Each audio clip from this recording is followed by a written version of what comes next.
Actuellement, par exemple, nous tournons avec un effectif de 600 personnes minimum. Et sur nos chantiers d'habitation résidentielle, on tourne avec des effectifs avoisinant les 300 personnes minimum. Donc 1000 personnes environ sur l'ensemble de nos sites.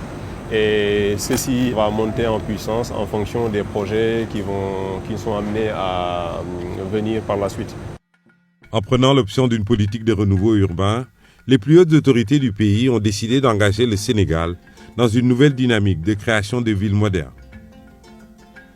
L'objectif du gouvernement est de rehausser de manière significative l'offre de logements mixtes, accessibles à toutes les couches de la population, et celui de créer de nouvelles cités, offrant diverses fonctionnalités, avec notamment le développement de places d'affaires, de zones de production de biens et de services.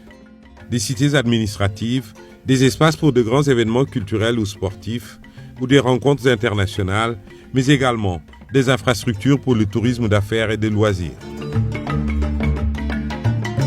Idéalement situé sur l'axe Dakar-Thiès-Mbour, Diamniadio, qui s'étend sur 1644 hectares, est un pôle urbain en pleine structuration. Il vient désengorger Dakar, qui étouffe faute d'espace. Hyperconcentration d'activités économiques et administratives, forte concentration humaine, déficit d'aménagement de certaines zones sont le lot quotidien de la capitale.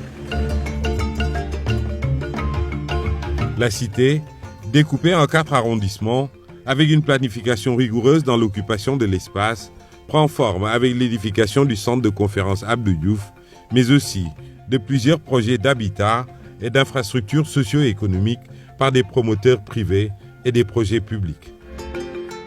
Il s'agit de l'Arena, un complexe sportif multifonctionnel de 15 000 places, un parc des expositions de 20 000 m², un marché d'intérêt national et une gare des gros porteurs, un hôtel 5 étoiles, un hôpital de classe internationale, projet phare du Dakar Medical City, des infrastructures d'assainissement et de connectivité avec la boucle des germes de ville, de l'axe 70, d'un centre commercial avec son complexe cinématographique, des espaces verts et des lieux publics. Des sphères ministérielles et des complexes résidentiels, un parc technologique numérique, des infrastructures socio-éducatives, sanitaires et sécuritaires, et enfin un parc industriel et l'installation d'unités de production de vaccins. Tous ces projets, générateurs de milliers d'emplois, contribuent à la structuration de l'économie, au renforcement du capital humain et au mieux-être des populations. Le plateau d'infrastructure de Diamniadio sera rehaussé grâce au renforcement de sa connectivité avec la région de Dakar et le reste du pays.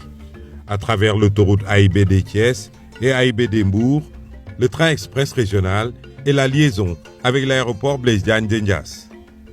Cela fait aujourd'hui de Diamniadio un pôle catalyseur pour le développement d'activités économiques et d'une urbanisation maîtrisée, moteur d'une demande de biens et services plus accrue. Ville intelligente, ville pratique, ville ouverte, Diamniadio se prépare à gagner sa place dans les villes post-21e siècle.